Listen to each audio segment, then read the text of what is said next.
Ghostbusters movies, ranking the franchise from weakest to strongest. There's something electrifying about a franchise that refuses to stay down, and the Ghostbusters saga proves just that. Despite a sluggish launch, Ghostbusters Frozen Empire ultimately raked in over $100 million at the domestic box office, reassuring fans that the ghost-catching team still has plenty of ectoplasmic energy left. Now, here's where the debate gets spicy. While many claim this is the fourth Ghostbusters film, admirers in the know realize it's the fifth, since Paul Feig's much-discussed reboot can't be ignored.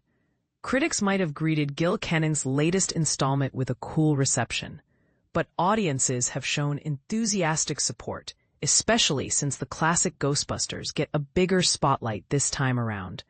This got me thinking, how exactly do all these movies stack up? I simply couldn't resist ranking every Ghostbusters movie to date. And I'll bet this list will spark some heated arguments, so don't be shy. Sound off with your takes in the comments.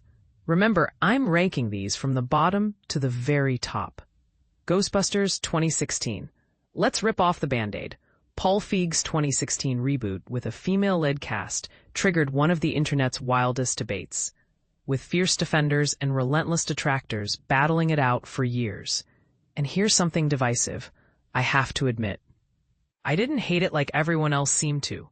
When I initially posted an upbeat review, some fans were so upset they emailed me about it for years. Even today, my mild praise for the film draws skepticism. But let's be honest, Sony's choice to recreate the original with an entirely new cast and erase the legacy didn't just fuel political arguments. It all but guaranteed the film's commercial struggles. Still, Kristen Wiig, Melissa McCarthy, Kate McKinnon, and Leslie Jones gave it their all, with Chris Hemsworth providing legit laughs as their clueless secretary. Ultimately, though, trying to reimagine instead of build on the original world proved its undoing. Do you think a direct sequel with cameo nods to the past would have won over more fans? Or was it always doomed, no matter the cast? Ghostbusters Frozen Empire 2024. Here's where divided opinions really emerge. Initially, I gave Frozen Empire a decent, if unspectacular, 6 out of 10, maybe coming off a bit too critical. But after a group viewing with some die-hard Ghostbusters fans, I found myself enjoying it much more. It may not reach greatness, largely because it's so focused on universe expansion that the core story sometimes gets lost. Yet, Dan Aykroyd's heartfelt expanded role stood out, and the emotional finale, which brings the original crew back together, truly delivers for longtime fans. Honestly, watching it with an excited crowd made a huge difference. Was my first impression too harsh? Or does the movie rely too much on nostalgia for its charm? Ghostbusters 2, 1989. And this is the part most people miss. Although Ghostbusters 2 spent years being labeled a disappointment, time has been kinder than you'd expect. Is it as good as the first? Not quite, but the opening act is hard to beat. The broken-down, out-of-work Ghostbusters, especially Bill Murray's Peter Venkman, struggling as a hack psychic TV host, provide some unforgettable moments. The authenticity of Venkman's threadbare New York apartment, with empty beer bottles as silent witnesses to his heartbreak, hits home for anyone who's ever faced a tough breakup. On the flip side, skipping out on Elmer Bernstein for the film's score turned out to be a major misstep. Who else thinks that sticking with the classic musical themes could have helped its reputation? I also appreciated the awkward, funny romance between Rick Moranis and Annie Potts, a quirky subplot that brought real warmth. Ghostbusters Afterlife 2021. If you want a blueprint for revitalizing a cherished series, Afterlife is a strong contender.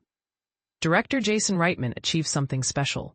He balanced a sense of genuine danger with a nostalgic, character-driven vibe reminiscent of American Graffiti, but with ghosts galore. The emotional reunion of the original Ghostbusters with the spectral Egon at the finale genuinely tugged at my heartstrings. Paul Rudd, Carrie Coon, Finn Wolfhard, and McKenna Grace all slipped perfectly into the Ghostbusters world, and Olivia Wilde's unexpected cameo was a geeky delight. Here's a controversial take. Is Afterlife actually the most underrated movie in the series? Its thoughtful blend of legacy and new blood might just be the sequel fans never knew they needed. Ghostbusters 1984. No suspense here. The original Ghostbusters from 1984 reigns supreme.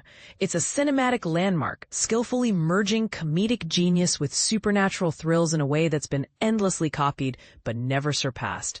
Ivan Reitman's direction, a flawless score, and an iconic soundtrack create magic, but it's the all-star cast: Bill Murray, Dan Aykroyd, Harold Ramis, Ernie Hudson, Rick Moranis, Sigourney Weaver, William Atherton, and Annie Potts that truly electrify every scene. Experts and newcomers alike are swept up in the chaos, with even the Stay Puft Marshmallow Man delivering an unforgettable performance. If you ever get the chance to see this classic on the big screen with a crowd, especially with a Ghostbuster or two in attendance, just do it. My own TIFF screening alongside Bill Murray remains pure movie-going magic. There you have it. Those are my Ghostbusters movies ranked. And now it's your turn. How would you order the films in this legendary franchise? Did I snub your favorite, or perhaps overpraise a controversial entry?